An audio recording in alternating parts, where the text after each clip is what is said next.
지난 13일 오후 5시 57분경 인천시 부평구 십정동 주택가 골목 3층 빌라 2층에서 펑 하는 소리와 함께 불길이 치솟아 올랐습니다.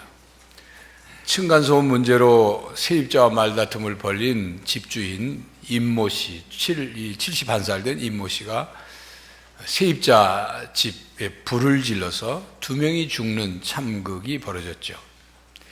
이미 불을 지르기 전 이 집주인은 먼저 내려와서 그 세입자 조 씨에게 도끼를 휘둘렀고, 그리고 다시 와서 홧김에 휘발유를 붓고 불을 질러서 결국 자기 집을 다 태운 겁니다. 요즘 위아래 층간소음 때문에 폭행, 살인 사건들이 자주 일어납니다. 지난 목요일 아침 방송에는 버스 운전기사를 폭행하는 사람들의 장면들이 방영되었습니다. 버스 운전기사가 잘못한 것도 아닌데 탄 승객이 괜히 시비를 걸고 묻지마식 폭행을 하는 겁니다. 같이 대응을 하면 쌍방 폭행이 되기 때문에 자신의 얼굴을 감싸고 계속 맞기만 하는 버스 기사들이 불쌍한 정도가 아니라 아주 처참한 모습처럼 보였습니다. 여러분은 이런 사건들을 접하면서 어떤 생각이 듭니까? 요즘 윤창중 사건이 매일 뉴스를 도배하고 있습니다. 허리를 툭 치면서 앞으로 잘해, 미국에서 열심히 해서 성공해 라고 말만 했다고 하던 그 기자회견을 보면서 도대체 저런 인간이 어떻게 나라를 대표하는 대변인이 될 수 있을까? 온 국민이 이 사건을 통해서 수치심과 모멸감을 느꼈습니다. 국제적으로 망신살이 뻗친 거죠. 요즘 윤창중 사건 때문에 가려졌지만 윤중천 회장의 고위층 별장 성접대 사건 조사가 진행되고 있죠. 이미 이 사건 속의 한 인물인 법무차관은 사임을 했습니다. 그 법무차관이 하는 일이 법을 지키는 일입니다. 법 만드는 일, 법과 관계된 일이죠. 여러분, 오늘 우리나라 지도자들을 보면서 어떤 생각이 드십니까? 지난달 30일에는 전북 진안군 마이산 탑사에 들어가서 자신의 불당에다가 갖다 놓을 불상을 훔친 불교 신자들이 경찰에 잡혔습니다. 그들은 그 마이산에 있는 부처상 3개 중에 2개를 훔쳐다가 자기들 불당에다가 갖다 놓으려고, 그 중엔 중도 함께 끼어 있어서 충격을 주고 있습니다. 중이 남의 절 불상을 훔쳐다가 자기 불당에다가 꾸미려고 한 거죠. 여러분, 우리는 이런 세상에서 살고 있습니다. 이것이 우리가 살고 있는 세상의 요지경 속입니다. 그러나 우리는 이런 사건을 바라보면서 누구가 어떤 사건을 저질렀느냐 하는 관점이 아니라 타락한 인간의 본성을 가지고 살아가는 모든 인간의 삶을 봐야 합니다. 누구도 예외가 없어요.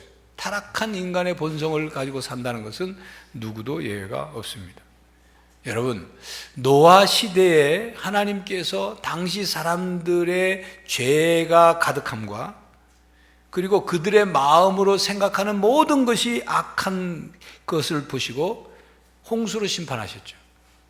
그 메시지 번역본에는 이렇게 번역해놨습니다. 하나님께서 사람의 악이 통제불능 상태가 되었음을 보셨다. 사람들은 눈을 떠서 잠들 때까지 온통 악한 것만 생각하고 악한 것만 꾀했다. 이렇게 번역해놨어요. 노아 시대와 우리가 사는 이 시대를 비교해 볼 때 우리의 시대가 노아 시대보다 죄가 적다고 누가 말할 수 있겠습니까? 우리 시대를 보면서 우리는 어떻게 살아가야 할까요? 어떻게 신앙인으로서 이 죄악된 세상을 거슬러 살아갈 수 있을까요? 예수님께서는 죄악이 만연한 이 세상을 구원하러 오셨습니다. 그리고 십자가에 못 박혀 죽으시고 부활하셨죠. 부활 후에 40일 동안 지상에 계시다가 승천하셨습니다. 예수님께서 십자가에 못 박히시기 바로 직전에 제자들에게 마지막 설교 강론을 하셨죠. 그 말씀 중에 보혜사 성령 하나님을 보내주실 것을 말씀하셨습니다. 그리고 예수님이 십자가에 죽으시고 부활하신 뒤에 제자들을 이 모여있는 자리에 나타나셔서 하신 말씀이 뭡니까? 평안하라 하는 말씀하고 또 하나는 성령을 받아라 하는 말씀이었어요. 그리고 40일 동안 이 세상 부활하신 뒤에 40일 동안 이 땅에 계시다가 승천하시기 전에 제자들에게 말씀하셨죠. 사도행전 1장 4절에 너희는 예루살렘을 떠나지 말고 내게서 너희들이 들은 것 기억하고 아버지께서 약속하신 것을 기다리라. 예루살렘을 떠나지 말고 기다리라. 그때부터 제자들을 이제 사도라고 부르기 시작했는데 예수님의 말씀을 기억하고 예수님의 제자들, 사도들과 여인들, 예수님의 어머니 마리아, 그리고 예수님의 아우들 다 모여서 마가의 다락방에서 약속을 기다리고 기도했는데 120명이라는 사람들이 매일 모여서 기도했어요. 매일 힘을 합해서. 그리고 마침내 하나님께서 약속을 이루어 주셔서 성령 하나님이 강림하셨죠. 오늘 본문 말씀은 바로 그 사건을 기록한 말씀입니다. 성령 강림 사건은 하나님께서 약속하신 사건입니다. 약속하신 대로 약속을 지켜서 성령 하나님이 이 땅에 강림하셨습니다. 성령을 보내주시겠다고 약속하신 약속을 믿고 기다리며 기도한 사람들에게 성령 하나님이 강림하신 사건이에요. 오늘 본문 말씀은 바로 약속하신 약속을 믿고 성령의 임재를 경험한 사람들의 이야기입니다. 여러분, 하나님의 약속은 반드시 이루어집니다. 하나님은 반드시 약속을 지키시는 하나님이에요. 오늘 성경 보니까 성령 하나님께서 각 사람 위에 임하셨다 그랬습니다. 모인 각 사람 위에 임하셨다. 성령 하나님께서 신자들에게 역사하시는 형태는 세 가지입니다. 요한복음 14장 16절 17절을 제가 읽고 설명을 드리죠. 내가 아버지께 구하겠으니 그가 또 다른 보혜사를 너희에게 주사 영원토록 너희와 함께 있게 하리니 그는 진리의 영이라. 세상은 능히 그를 받지 못하나니 이는 그를 보지도 못하고 알지도 못함이라. 그러나 너희는 그를 알지니 그는 너희와 함께 거하시며 또 너희 속에 계시겠습니다. 성령, 보혜사 성령 하나님이 우리 신자들에게 이 역사하시는 형태, 첫 번째는 함께 하십니다. 함께. 보혜사라는 그 성령 하나님을 일컫는 보혜사라는 말이 파라클레토스라는 단어인데 그 파라하고 클레토스가 합쳐진 말인데 파라는 뭐뭐 함께라는 뜻이에요. 보혜사 성령 하나님은 우리와 함께 계시면서 우리의 조력자, 도움이 되시고 또 우리의 변호사가 되시고 우리의 또 상담자가 되시고 또 우리의 친구가 되어주시는 그런 분이에요. 두 번째로 성령 하나님은 우리 안에 거하십니다. 17절 요한복음 14장 17절 끝에 보면 그는 너희와 함께 거하시며 너희 속에 계시겠습니다. 성령 하나님 우리 안에 거하신다. 그걸 내주라. 안에 거하시는 거예요. 세 번째는 성령 하나님이 신자들 위에 임하십니다. 성령 하나님께서 신자들 위에 임하실 때는 특별한 어떤 목적을 가지고 오실 때, 사명을 주시거나 어떤 능력과 힘과 은사를 주실 때, 특별한 경험을 하게 할 때 위에 임하십니다. 오늘 본문 3절에도 보면 오순절 날에 성령 하나님께서 각 사람 위에 하나씩 임하여 있더니 불이 혀같이 갈라지는 것이 각 사람 위에 하나씩 임하였다. 마가 다락방에 모인 사람들 한 사람 한 사람 위에 그 위에 성령 하나님 임하신 것을 표현하고 있습니다. 성령님은 신자들 위에 임하셨습니다.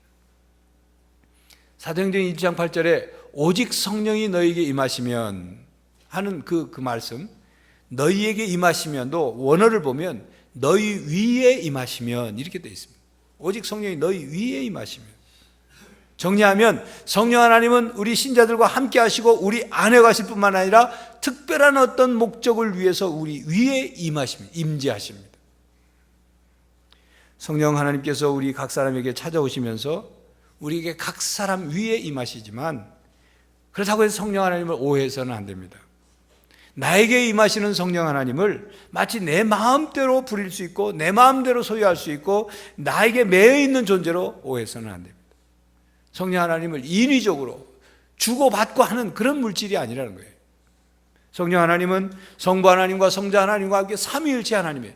온 세상을 창조하실 때 이 삼위일체 하나님이 성령 하나님도 함께 창조하셨고 온 세상을 함께 통치하시고 함께 운행하십니다.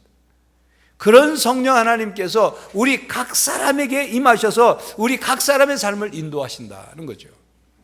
우리가 이 사실을 깨달으면 이 엄청난 은혜가 돼요. 여러분, 성령 하나님께서 그저 할 일이 없고 시간이 남아 돌아서 우리 각자에게 임하시는 분이 아닙니다. 우리에게 무슨 천사처럼 우리의 몸종처럼 우리에게 그냥 매여 있는 그런 분이 아니에요. 성령 하나님은 존귀하시고 거룩하신 영이시죠. 그럼에도 불구하고 죄인인 우리들, 보잘것없고 연약하기 그지없고 형편없는 우리 각 사람 한 사람 한 사람에 임하셔서 우리를 인격적으로 대해주시는 거예요. 우리를 찾아오셔서 우리 각자에게 임하시기를 원하십니다. 오늘 본문 말씀에 각 사람 위에 성령 하나님이 임하셨다고 하는데 각 사람 성령 강림을 체험한 바로 그 각 사람, 예수님께서 승천하신 후에 열흘 동안 마가다락방에 모여서 열심히 기도하며 그 약속을 이루어질 것을 열심히 기다리며 그것을 체험한 바로 그 각 사람이란 어떤 사람들일까요? 이미 제자들, 여인, 예수님의 어머니, 예수님의 아우들이라는 얘기는 했습니다. 그들은 어떤 사람들일까요? 그들은 실패했던 사람들입니다. 나약하고 어리석은 사람들이었어요. 낙심하고 좌절하고 절망했던 사람들, 영적 침체를 겪은 사람들이었어요. 바로 우리와 같은 사람들이다, 그 말이에요. 로이 헤이스는 성령 충만은 우리의 신실함에 대한 보상이 아니라 우리의 실패에 대한 하나님의 선물이다라고 말했습니다. 오순절에 임한 성령 충만한 은혜는 주님을 따르는 데 신실한 제자들에게 임하신 것이 아니라 오히려 철저히 실패한 제자들에게 주어진 선물이라, 그런 뜻입니다. 그들이 예수님께서 맡기신 일을 정말 굉장히 잘하고 있을 때 더 잘하라고 성령 하나님께서 임하신 것이 아니라 그들이 아무것도 아직 하고 있지 않을 때, 아무것도 할 수 없을 때, 무기력 상태에 있을 때 주어진 은혜라는 말입니다. 그렇습니다. 성령 하나님은 우리가 하나님 앞에 완벽한 인간이기 때문에, 완벽한 존재이기 때문에 우리에게 임하시는 것이 아닙니다. 구약시대에도 성령의 충만한 은혜는 그들이 범죄하고 타락하고 영적으로 황폐한 상태에 있을 때 그런 이스라엘 백성에게 약속되었습니다. 영적으로 메마를 때로 메마르고 어두울 때로 어둡고 낙심과 절망 상태에 있을 때 성령 하나님의 은혜가 임했어요. 영적인 침체와 실패와 좌절이 있는 곳, 그곳에 임하셨어요. 왜냐하면 성령 하나님께서 임하시지 않고는 그 상황에서 그 어떤 회복과 희망이 없기 때문에, 인간적인 방법으로는 치유와 소생의 방법이 없기 때문에, 성령 하나님이 개입하시지 않으면, 임재하시지 않으면 죽은 것과 같은 상황에서 새로운 시작과 변화가 일어나지 않기 때문에 성령 하나님이 임하셨다고 말이에요. 보혜사 성령 하나님은 우리를 살리시는 영입니다. 우리를 도우시는 영이에요. 우리를 보호하시는 영입니다. 여러분, 보혜사 성령 하나님은 우리를 살리기 위해 임하십니다. 우리를 일으켜 세우시기 위해서 임하십니다. 우리를 고쳐주시기 위해서 임하십니다. 우리를 회복시키기 위해서 임하십니다. 보혜사 성령 하나님은 그래서 영적인 거지들에게 임하십니다. 밥이나 돈을 구걸하는 거지가 아니라 하나님의 은혜만을 구하는 영적인 거지들에게 임하십니다. 구걸하지 않고는 먹고 살 수 없는 사람들을 거지라고 한다면, 바로 하나님의 은혜를 구하지 않으면, 받지 않으면 지금 처한 상황에서 살아갈 수 없는 그런 사람들에게 성령 하나님은 임하십니다. 하나님의 은혜를 간절히 사모하고 구하는 영적인 거지, 즉 심령이 가난한 사람들에게 임하시는 거죠. 여러분 죄를 범하셨습니까? 보혜사 성령 하나님은 죄를 범한 사람들에게 임하십니다. 그러나 죄를 범하고도 죄책감을 느끼지 못하고, 그리고 자신이 지은 죄에 대해서 심각성을 느끼지 못하는 사람들에게 임하시는 것이 아니라, 자신이 범한 죄에서 돌이키기를 원해서 죄에 대해서 애통하는 사람들, 자신의 죄와 허물과 죄악에 대해서 괴로워하는 사람들에게 성령 하나님은 임하시는 거예요. 그래서 회개의 역사가 일어나게 하시는 거예요. 여러분, 절망에 빠져 있습니까? 보혜사 성령 하나님은 절망에 빠진 사람들에게 임하십니다. 그러나 마냥 절망 상태에서 주저앉아 있는 사람들이 아니라 절망 속에서 새로운 희망을 찾는 사람들에게 임하시는 거예요. 여러분, 실패하셨습니까? 보혜사 성령 하나님은 실패한 사람들에게 임하십니다. 그러나 실패해서 그냥 모든 것을 다 넉놓고 있는 사람들에게 임하시는 것이 아니라 다시 일어나기를 원하는 사람에게 성령 하나님은 임하십니다. 여러분, 상처받고 배신당하고 세상에 실망했습니까? 보혜사 성령 하나님은 상처받고 그리고 배신당하고 세상에 실망한 사람들에게 임하십니다. 그러나 내가 상처받았으니 나도 다른 사람들에게 상처 주고, 내가 배신당하고 내가 세상에 실망했으니 나도 다른 사람들을 똑같이 배신하고 실망을 주겠다, 복수하겠다 하는 사람들에게 임하시는 것이 아니라 상처가 치유되기를 원하고 배신과 실망을 극복해서 오직 하나님만 믿고 신뢰하기를 원하는 사람에게 임하십니다. 여러분, 영적 침체에 빠져 있습니까? 보혜사 성령 하나님은 영적으로 바닥난 사람들에게 임하십니다. 그러나 영적으로 바닥난지도 모르고는 사람이나 바닥난 채 그저 메마르고 강팍한 마음으로 그냥 살아가는 사람들에게 임하시는 것이 아니라 지금의 내 모습, 내 마음, 나의 영적인 상태에 만족할 수 없는 사람들, 그래서 영적으로 목마른 사람들, 영적으로 배고픈 사람들, 영적으로 끊임없이 갈망하는 사람들에게 성령 하나님은 임하십니다. 그러므로 성령 하나님을 구하십시오. 누가복음 11장 11절에 13절에 예수님께서 약속의 말씀을 주셨죠. 너희 중에 아비된 자로서 누가 아들이 생선을 달라 하는데 생선 대신에 뱀을 주며 알을 달라 하는데 전갈을 주겠느냐. 너희가 악할지라도 좋은 것을 자식에게 줄 줄 알거든 하물며 너희 하늘에 계신 아버지께서 구하는 자에게 성령을 주시지 않겠느냐 하시니라. 구하는 우리에게 주신다고 약속하셨습니다. 여러분, 은혜는 위에서 아래로 항상 흐릅니다. 위에서 아래로 베풀어져요. 절대로 은혜는 아래에서 위로 거꾸로 솟아 올라가지 않습니다. 물이 위에서 아래로 흐를 때 높은 데서 낮은 데로 흐르는 것과 똑같은 원리예요. 여러분이 하나님보다 큰 사람이라면 하나님의 은혜를 받을 필요가 없죠. 하나님보다 여러분이 더 큰 존재인데 뭘 하나님의 은혜가 필요하겠어요? 그러나 내가 하나님보다 작은 존재라는 사실을 인정한다면, 내가 하나님의 은혜에 의존해서 살 수밖에 없는 부족한 존재라는 사실을 깨닫는다면, 하나님께로 은혜를 받아야만 온전한 사람으로 살 수 있다는 것을 믿는다면 자신을 비워야 돼요. 자신을 내려놓고 자신을 하나님께 맡기고 자신을 하나님 앞에 낮춰야 합니다. 은혜가 흘러들어오도록 성령 하나님이 우리 위에 임하시도록 우리를 낮춰야 돼요. 자신을 낮춰야 하나님 앞에서 겸손해져야, 그래야 은혜를 체험할 수 있어요. 그래야 성령이 우리에게 임재하죠. 그래야 성령 충만한 사건이 일어나는 것입니다.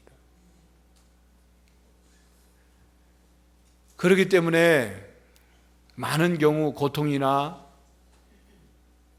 시련이나 또 실패나 환난을 당한 후에 하나님의 큰 은혜를 깨닫는 경우들이 많습니다. 고통이나 실패나 시련이나 환난을 당한 후에 하나님께서 예비해 주신 복을 그때서 받아 누리는 사람들이 있어요. 왜 그럴까요? 고통이나 실패나 시련이나 환난을 당하기 전에는 그걸 받을 수가 없기 때문에, 고통, 시련, 실패, 환난을 당해야 그때서 내가 깨지기 때문에, 우리 자신에 대한 자만과 교만이 그때서 깨어지기 때문에, 그전까지는 하나님에 대해서 전적으로 신뢰하지도 못하고 하나님께 등을 지고 있다가, 그리고 세상을 더 사랑하다가 고통과 실패와 시련과 환난을 당해서야 그때서 하나님 앞에 손들고 깨어져서 돌아오기 때문이죠. 그래서 하나님이 우리를 낮추시려고 우리에게 고통이나 실패나 시련이나 환난을 당하게 하시는 겁니다. 그렇게 하지 않으면 하나님보다 지가 잘난 줄 알고 사니까, 하나님 없이 살 수 있다고 생각하니까, 교만과 자만 속에서 무엇을 구하며 무엇을 의지하며 살아야 하는지 모르니까. 여러분, 그릇에 새롭고 신령한 복을 하나님이 담아주시려고 하는데 그 그릇에 썩은 것, 더러운 것, 가치 없는 것이 가득 담겨 있다면 어떻게 됩니까? 그릇을 엎어야죠. 그릇을 엎어서 쏟아내야 그 그릇에 새로운 것을 담을 수 있죠. 하나님은 우리로 하여금 고난과 실패와 시련과 환난을 통해서 우리의 그릇을 엎으시는 거예요. 그래서 거기에 하나님의 은혜를 담도록 성령의 충만한 임재와 성령 충만한 역사를 경험하도록, 그래서 하나님과 함께 살아갈 수 있도록. 여러분, 하나님의 은혜와 복을 받기 전에 우리 안에 있는 것을 비우고 쏟아낼 것을 먼저 생각하시길 바랍니다. 그리고 그 비워진 우리 내면에 성령 충만, 하나님 성령 하나님께서 충만히 거하시기를 구하시기를 바랍니다. 한 번 성령 하나님께서 우리에게 임하셨다고 해서 그것이 끝이 아니고 성령은 우리에게 지속적으로 성령 충만하라 말씀합니다. 왜 지속적으로, 왜 계속 성령 충만하라고 말씀하실까요? 안드리안 로저스는 이런 말을 했어요. 성령 충만하지 않은 그리스도인은 사실상 반역하며 살아가고 있는 것이다. 하나님께 대한 그의 불순종은 연약함이 아니라 사악함이다. 무서운 말을 했어요. 빌리 그레이엄 목사님이 성령 충만하지 않은 것은 엄히 징계해야 할 죄악이라고 말씀했어요. 그러면서 이런 얘기를 했습니다. 빌리 그레이엄 목사님이 어떤 교회 장로님으로부터 술 취한 채 예배에 참석한 교인을 제명을 했다. 그 장로님이 말하기를 우리 교회에서는 술 취한 채 예배 드린 사람을 제명했다고 말한 말을 듣고는 이렇게 질문했다고 합니다. 그러면 성령으로 충만하지 않은 채 예배 드리러 온 교인들을 어떻게 징계했나요? 성경에 술 취하지 말라, 또 오직 성령 충만함을 받으라 라고 했는데, 술 취하지 말라는 명령을 어긴 사람을 제명했다면 그 다음 성령 충만을 받으라는 명령을 순종하지 않고 성령 충만하지 않은 그에게도, 그 사람에게도 마땅히 징계해야 되는 것 아닙니까? 라는 말을 했다는 거죠. 여러분, 깊이 곱씹을 그런 내용입니다.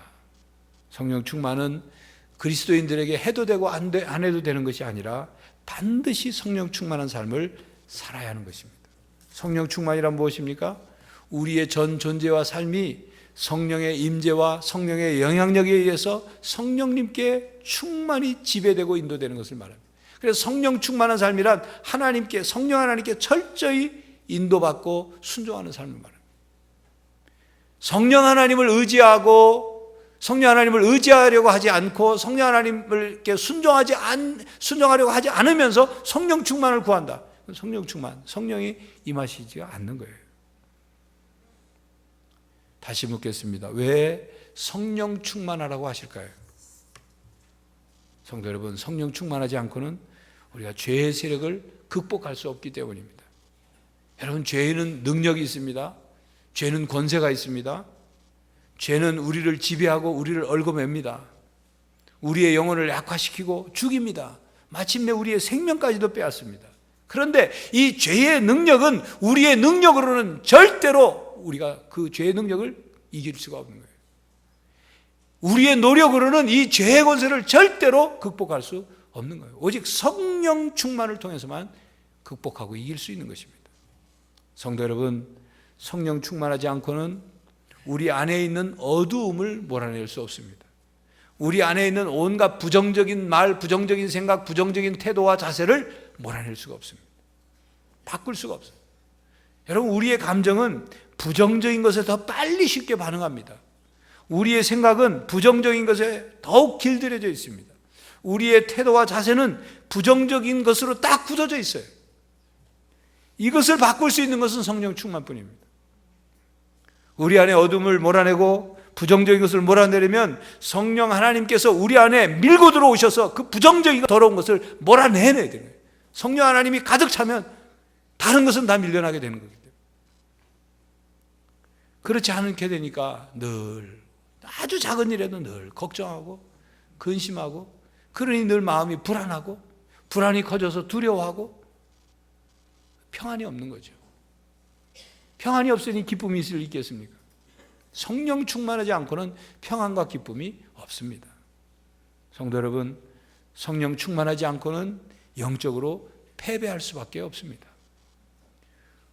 여러분, 육체가 원하는 대로 살고 싶다면 그냥 살면 됩니다. 배울 필요도 없고 그냥 하고 싶은 대로 살면 됩니다. 감정 따라 살려면, 정욕 따라 살려면, 세상의 풍조 따라 살려면 배울 필요도 없이 그냥 하고 싶은 대로 살면 돼요. 그러나 바른 신앙생활, 온전한 신앙생활, 경건한 삶을 살려면 그냥 그렇게 살아서는 안 돼요. 우리의 육체는 편한 것 좋아하죠. 정욕적인 것, 세상적인 것, 마귀적인 것을 훨씬 더 좋아합니다. 우리의 몸은. 그렇기 때문에 오직 성령 하나님의 도움만이, 성령 충만만이 그걸 이겨낼 수 있는 거예요. 그러므로 성령 충만하지 않고는 그리스도 안에 풍성한 생명을 우리가 누릴 수가 없습니다. 복음의 증인으로서의 삶을 살 수가 없습니다. 성도 여러분, 왜 성령 충만해야 합니까? 죄를 이기길 원하십니까? 마음속에 어둠을 몰아내길 원하십니까? 마음속에 부정적인 생각과 부정적인 태도를 바꾸기를 원하십니까? 영적인 승리를 이루시길 원하십니까? 풍성한 삶을 살기 원하십니까? 복음의 증인이 되길 원하십니까? 그렇다면 성령 충만하시기 바랍니다. 성령 충만을 구하십시오. 지속적으로 날마다 매순간 성령 충만을 구하십시오. 구하는 이에게 주시겠다는 약속하신 그 약속을 믿고 성령 충만을 구하십시오. 여러분에게 성령 하나님이 임하시기를 바랍니다. 그래서 여러분의 삶을 새롭게 하시기를 간절히 바랍니다. 기도하겠습니다. 하나님, 우리는 죄악이 만연한 세상 속에 살아가고 있습니다. 우리 또한 죄를 범하고 낙심하고 절망하고 실패하고 영적으로 고갈되어 하나님 엉터리 같은 삶을 저희들이 살고 있습니다. 그러나 그런 우리들을 위해 우리 위에 임하시는 성령 하나님, 2000여 년 전 오순절 마가다락방에 강림하셨던 성령 하나님이 오늘도 우리 가운데 임하시기를 원합니다. 이 예배 가운데 임하시기를 원합니다. 사랑하는 성도들 각 사람 위에 임하시기를 원합니다. 새롭게 하여 주시옵소서. 회복시켜 주시옵소서. 고쳐 주시옵소서. 능력을 부어 주시옵소서. 주님 앞에 바르고 새로운 삶을 살 수 있도록 성령 하나님 충만히 임하여 주시옵소서. 예수 그리스도의 이름으로 기도하옵나이다. 아멘.